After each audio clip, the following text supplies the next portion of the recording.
Modest preemptive actions can obviate the need of more drastic actions at a later date. I think that you've been taught things like confidence intervals in an elementary statistical course that would let you do this. But if you really studied carefully, you'd know that they don't let you do this. A really principled frequentist can't produce a probability distribution. The conclusion we want to point out when we think about valuation is the fact that means are scarce.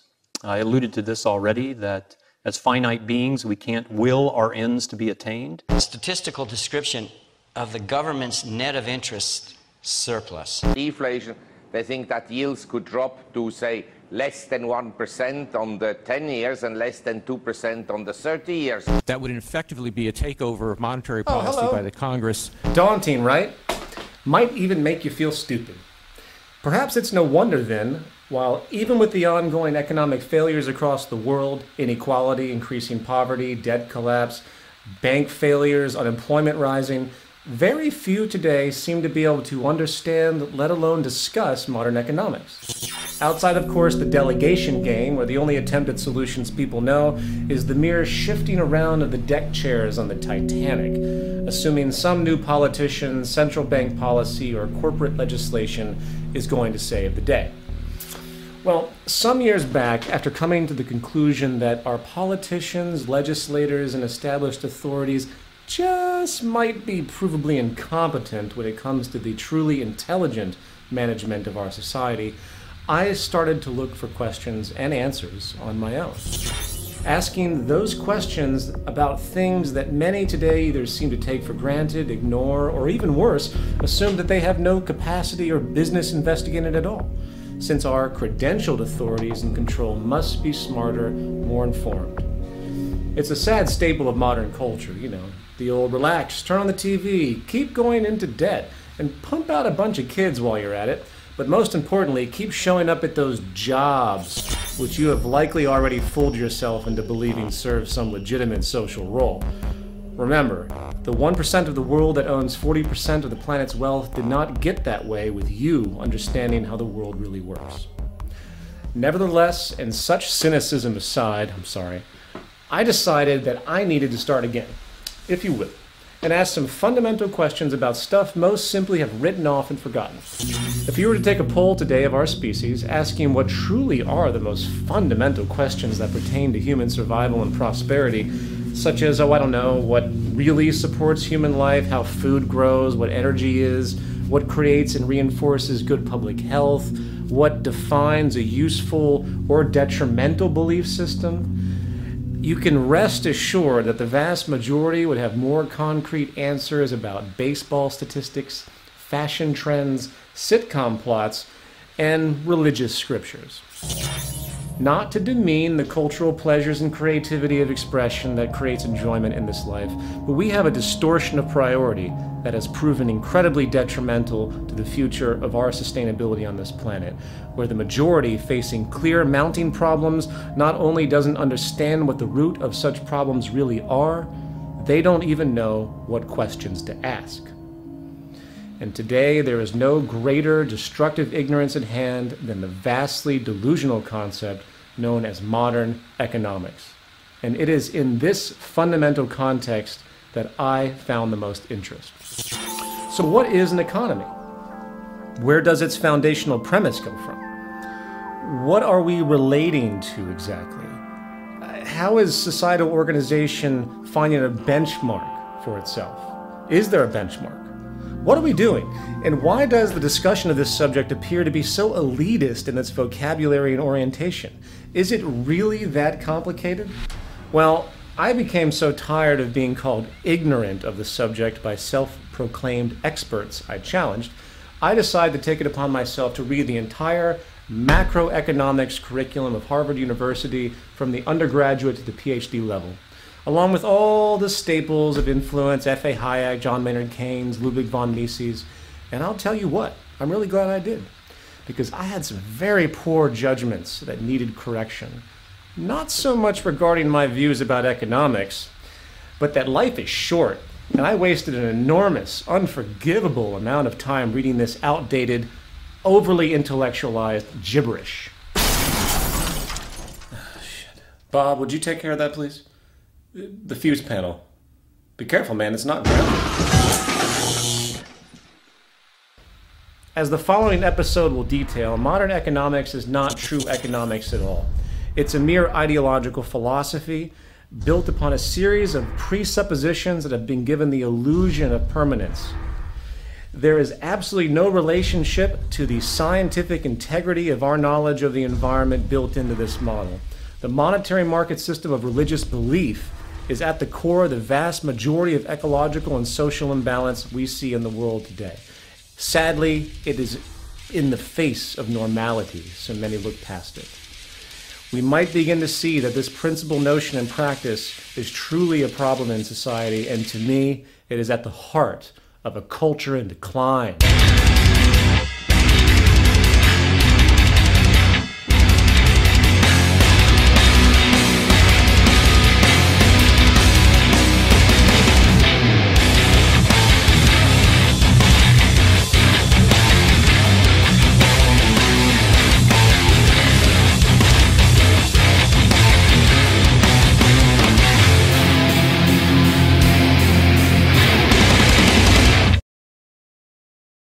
Earth. Curious little ball of rock, gas, and water, isn't it? Hard to believe this little bubble of chemical elements floating in space, basically powered by the sun, could give rise to our colorful yet rather troubling super monkey species. A species often appearing pretty serious in its interest to destroy its habitat. Though I should say, pretty serious in its interest to destroy itself. What is democracy? It's got something to do with young men killing each other, I believe. Excuse me a second. Bob, what the hell was that? The cutaway. It wasn't funny, it was just depressing. Couldn't you have found some guy shooting a bottle rocket out of his ass or something? I mean, you know what our demographic is and the point of this show, right?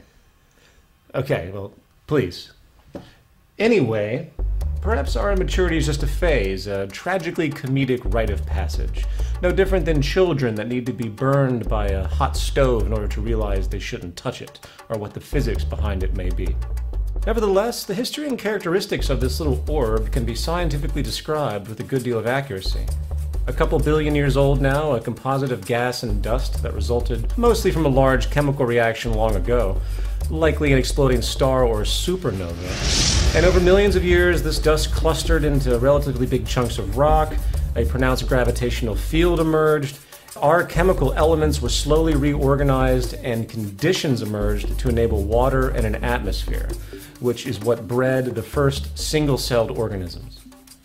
And so went the slow process of mutation into the very amusing circumstance we have today, us. Of course, you're free to believe whatever creation story you like, a rib from Adam, alien cross-pollination, primordial ooze. At the end of the day, the utility of such knowledge is quite small, and in fact, our little monkey brains might never have a complete picture of something so complex. Yet what we do know is that the universe is governed by laws, not moral or religious laws, but laws that were around long before we ever evolved a brain to understand them. Laws that very clearly point out that we either adapt to them and respect them, or we suffer the consequences. Such is the true face of God, the laws of nature. In many ways, the history of our universe is the history of our understanding of it. And we have come a long way as a species with respect to how we organize our lives around these rules. And likely the best example of this adaptation, or in many ways lack thereof, is how we think about economy, the foundation of our social survival. Many thousands of years ago, our super monkey brethren began to discover how to engage nature. We went from being completely at the mercy of the habitat, gathering our food with some hunting, living and migrating around the natural seasonal regeneration, to an agricultural revolution, learning how to cultivate food, create ever-sophisticated tools to ease labor, and, in effect, learn how to mimic nature itself. In fact, this new awareness and ever-increasing understanding to harness the processes of nature to our advantage is what has led to the vast technological innovation we see today. If nature is doing something, odds are we can understand how through these dynamic scientific principles. From artificial intelligence today, which works to emulate actual neurological processes, to molecular engineering, which uses the atomic logic to manually recreate material objects, to those now ever-important blood-shifting erectile dysfunction drugs, which, if you've been watching TV recently, must be the most epidemic health crisis in the Western world today. Since this revolution, human society became less nomadic, slowly merging into cities, and systems of labor specialization began to rise, along with means for exchange. Barter is a common example. You need some eggs? Maybe give some firewood you chopped up in exchange for the dairy farmer's work. Yet, such practices became cumbersome and impractical after a while, so the idea of using some rare, fancy rocks, like gold and silver, as a medium of exchange eased these transactions through a system of pricing goods in terms of their relative value. This gave birth to what we know today as the adjustable price system, which, through the public's aggregate patterns of exchange and production, creates a crude yet semi-workable logic where the prices of goods reflect the balance of supply and demand, otherwise known as the market or market value. Let me explain. When you stumble into the mall and buy the 85th generation iPoop 4G MP3 colostomy bag camera phone waffle maker, you are creating economic signal information that is used to calculate demand, local and regional preferences, and other resulting data in concert with the millions of other impulsive consumers who, having also likely bought the 84th generation just 2 months prior for twice the price, creates an aggregate flow of input data and feedback that allows for an ostensibly rational regulation of resource allocation, production, distribution, labor requirements, and of course, price consensus in the market based on perceived supply and demand. Not to mention the general data of how the marketing team can screw you over even more later on. This mechanism is partly what the ultimate high priest of our current economic religion, Adam Smith, was alluding to with his invisible hand notion of causality in the free market. And in many ways, he was onto something. It does work in a limited context in a crude way. In fact, in the 1920s, an economist named Ludwig von Mises put forward the still high-standing claim that without the price mechanism, economic calculation and rational resource allocation and general organization would be impossible. He called it the economic calculation problem. However, things are much different today than they were 200 years ago when Adam Smith published his Wealth of Nations or when Ludwig von Mises made his criticism of central planning. The fact is, the argument has changed. The economic debate now is what is actually sustainable and progressive for the human species, not the mere mechanics of the movement of money. While it is true the price system might allow for the basic calculation of supply and demand data to help rationally allocate labor, preference, distribution, and the like, it ignores the real operational factors that relate to true, efficient, earthly management, hence the true definition of economy, which is optimized efficiency on all levels. For instance, there is no consideration for optimum resource allocation based on the material's most efficient purpose. Rational allocation of resources is not rational if the most conducive use of those natural materials scientifically is not directly considered and brought into comparison. There is no consideration for the organizational efficiency of technical production itself. And all you have to do is analyze the waste machine of globalization to see this insanity at work. There is also no consideration for regeneration needs or recycling protocols, a true requirement for responsible, rational resource use on a finite planet. Nor is there any true production or distribution efficiency in any optimized scientific sense, as such a means is, as will be described more so in a moment, also counter to the inherent logic of the market system itself. These, coupled with many other serious parameters needed for a truly efficient economy, are simply ignored, or even worse, assumed to be inherent to the price mechanism's function when they clearly are not. You see, the price mechanism's concept of efficiency translates the subjective mass interaction of consumers into the narrow assessments of regional demand, production, and distribution. It has nothing to do with how or why the methods of industry are what they are. Such factors are left up to the whim of the producers. operating for profit alone, completely decoupling from the natural regulation of scientific principles of sustainability. Aw, man. You see, at the core of the economic calculation problem is really the argument that we are completely irrational, that we can't possibly be organized in a way that is structurally efficient. We're too insane, essentially. Therefore, we have to have a general economic anarchy to organize our society, and there's no other way around it.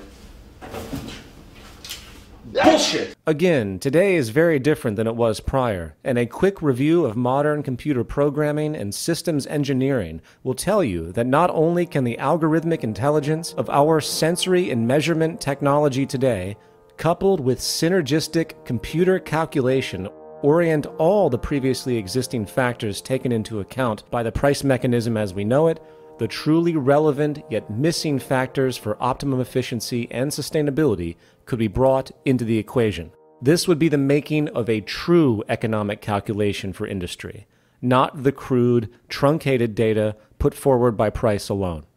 So coming back to our household, the Earth, what is this thing really? It's a system. It's a system of symbiotic laws. And at the core of all principles of sustainability is recognition of the largest order system we can find for reference. The price mechanism on... Bob, what was that? Jesus Christ, Louis. Bob, why didn't you tell me Louis was here already? Ladies and gentlemen, we have a special guest here on Culture and Decline, our local guru, Louis the Logic Gremlin. Louis has a severe impatience for anything illogical, and he works to... Okay, Bob, you gotta get the goddamn demo publican back in his cage or Louis gonna freak out. Oh, shit. Cut the camera.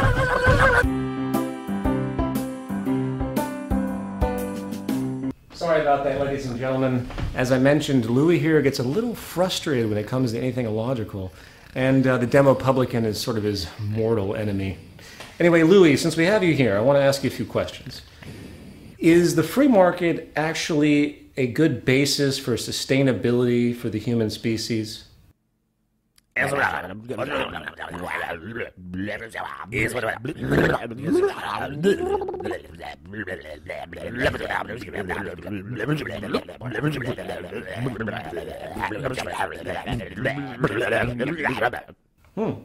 yeah. Well, what about infinite wants and human needs? How do we calculate such complexity?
Well, thank you very much, Louis. Appreciate that.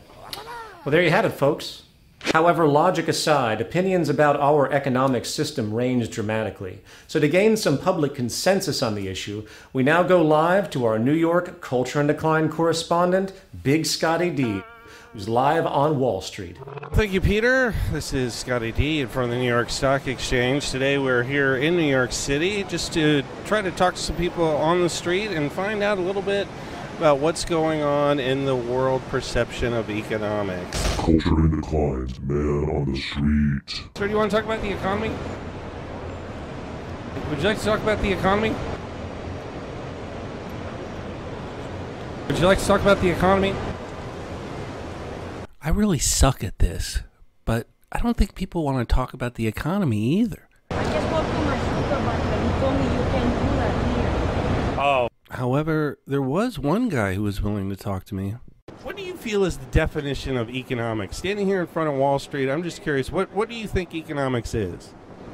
Well, I would say that economics is really it's just based on money, the things that go on from over here by Wall Street. It's just money that makes the system, generate throughout New York City or wherever in the world. But it's just mainly a money thing which make the world go around. I know what you're thinking. You're thinking, what is this guy talking about? But in reality, he probably knows as much about economics as I know about interviewing people on the street. And it seems like most of us really don't know what the economy is all about anyway. Back to you, Peter. Man on the street. Is it me, or have you noticed that there is more for sale in the world than ever before? And I'm not referring to goods in your local store. Today, the market rationale is that everything is for sale and nothing is sacred. Need some cash? Why don't you rent out your forehead to commercial advertising? Or better yet, why don't you buy the life insurance policy of your elderly neighbor, and when she dies, you can get a nice payout. Yup, it's legal. Or maybe it's the little things that make you happy. So rather than put that blow-up doll in your car to use the carpool lane,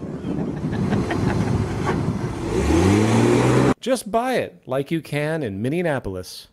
Or maybe you have an itch to slaughter that endangered black rhino in Africa. Well, you can. Costs you about $150,000, but hey, it's there. $150, boy, I can't wait to eat that rhino. Or more seriously, maybe your kids are not excelling well at school. Well, the market has a solution. Pay them. Pay them to read and get good grades, like they do in Dallas, Texas.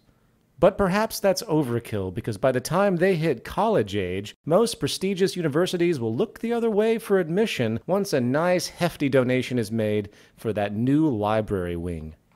Want to serve your country but are tired of all those pesky UN war rules and poor pay? Just join the growing legion of private military contractors who are slowly replacing the US military in general. Or how about love? Need a date but don't want to wade through all the fog?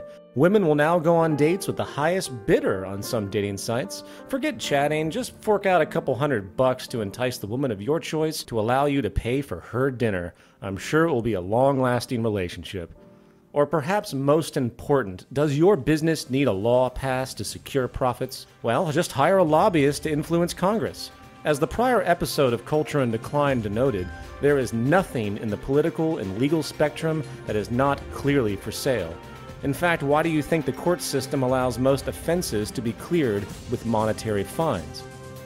But even if you do something really bad and you're stuck in jail, don't fret, because in some cases you can pay about $80 a night for a nice upgrade to a clean, quiet jail cell in the nice area of the prison.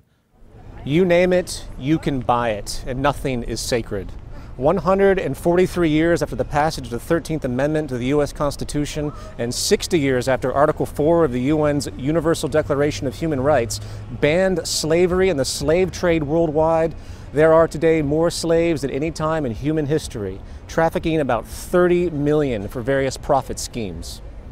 But what about ethics, you might ask? Well, what about it?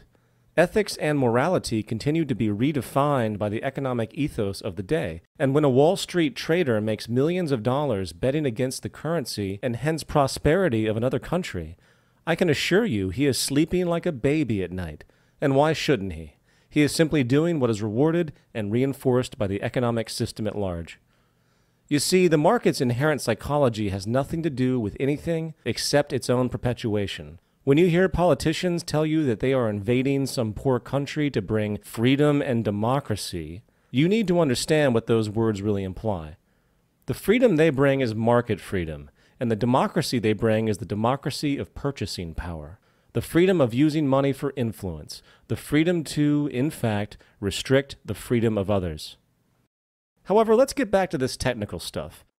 Putting aside the distortion of market rationale that now puts everything for sale, putting aside the false premise that the price mechanism actually properly calculates the true attributes of a sustainable and efficient economic practice, and putting aside the basic value system disorder radiating out of the overall basis of unfolding, let's now take a little quiz.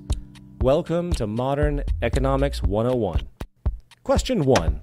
If you lived on a planet with finite resources and an expanding population, would you encourage an economy based on the need for growth and consumption to keep everything going? Correct answer? No. The fact that our economy literally requires constant consumption and growth to keep GDP afloat and people employed is the hallmark of not an economy, but an anti-economy. Question 2. If you were a producer, would you make goods to be as durable and adaptable as possible given the finite nature of resources and an interest to maximize labor productivity? Answer: yes. Today, it's the opposite, and not only are all goods inferior the moment they are made due to the cost efficiency needs for corporations to remain competitive, most companies also engage in what is called planned obsolescence, which deliberately reduces good quality to encourage repeat purchases for more profit. Question 3.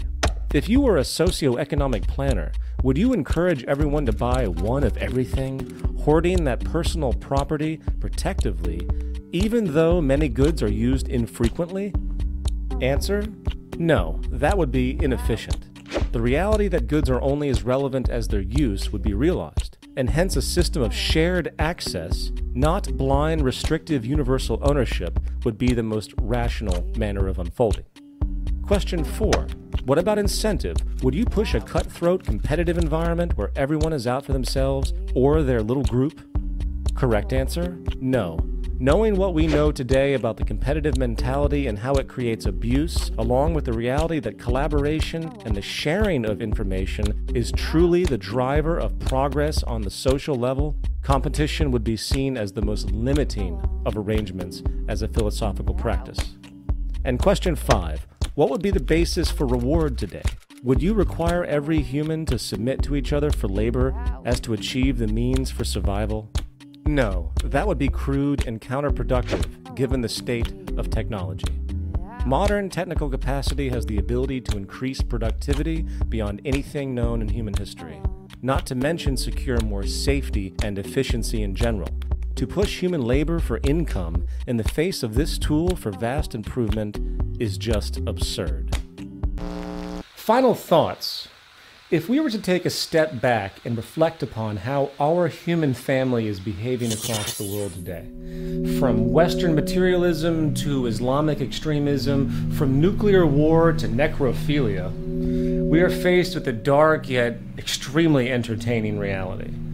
The very real fact that we are monkeys in the wild, barely out of the jungle on this planet, in the words of the late great George Carlin, inching out of the dark ages, in fact, from a period of deep fear and confusion with respect to who we are, what we're doing, how we relate to each other, not to mention how we relate to the habitat that spawned us. On one side of the spectrum, we have a vast spectacle of human conceit, stubborn ignorance, so much so that if you're like me, sometimes you wonder why we should try it all. That maybe this species deserves everything it gets, and its fate as an evolutionary cul-de-sac, a failed genetic mutation, might be an ideal hope for this universe. Cynicism aside, however, it's easy to see that there is a growing change in the minority which will slowly become majority if we let it. An awakening is happening, an awakening where people have stopped imposing their traditional ideals and various ideological baggage on the world and instead are starting to listening to what the tools of our ingenuity has afforded us, listening to the message of nature itself. And if there is any context which needs a serious intervention with respect to the natural laws that govern us, if there's any context where we need to simply pay attention, prepared to drop all of our prior assumptions and change accordingly, it is in the economic context. Economics is not just some arbitrary abstraction for processing and distributing resources. It is an underlying value molder that programs us into modes of behavior that extend into all areas of our psychology. It is the active global religion, whether people like it or not. And for those of us that wish to see reason triumph over dogma, we have a long, long road ahead. Advocates of the free market model of economics will tell you that there is no other system possible to calculate society, that the competitive basis is the only way to incentivize our primitive culture, They will tell you that reduced economic interference of government is the key to preserving the true integrity of the market economy and also preserve our so-called liberty, which they say would be quickly corrupted, as tyranny and oppression must occur if any type of collaborative, designed economic practice was applied. They talk of the true free market, a utopian ideal that claims the invisible hand, if allowed to run without interference, would alleviate the poverty, deprivation, abuse, corruption, conflict, and inefficiency so common in the world today. Well, as with all religions, delusion is common. Because today the market is actually more free than ever, with the state being nothing more than a parent corporation working to assist its commercial subsidiaries which support it. Everything is for sale and no one is accountable.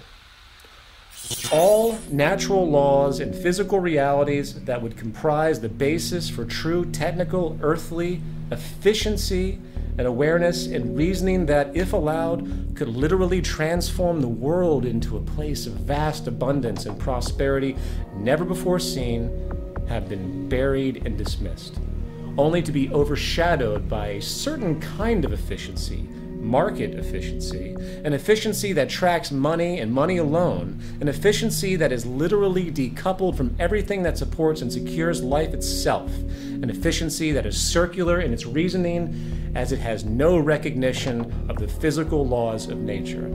The laws of nature, which are in fact the only real true government and regulatory system that has or will ever exist. But then again, who is to say it matters? Maybe we should all just take it in stride. Maybe this reality show of humankind, this satirical, tragic parody of itself, to be sure, doing all it knows, maybe this is the way it is, and our brains, our genes are messed up, and we're just waiting for the final laugh track when Spaceship Earth slams into that psychological brick wall. I guess time will tell. And until then, sit back, grab some popcorn, and keep watching the greatest reality show of all time. And until next time, I'm Peter Joseph, an agent and victim of a culture in decline.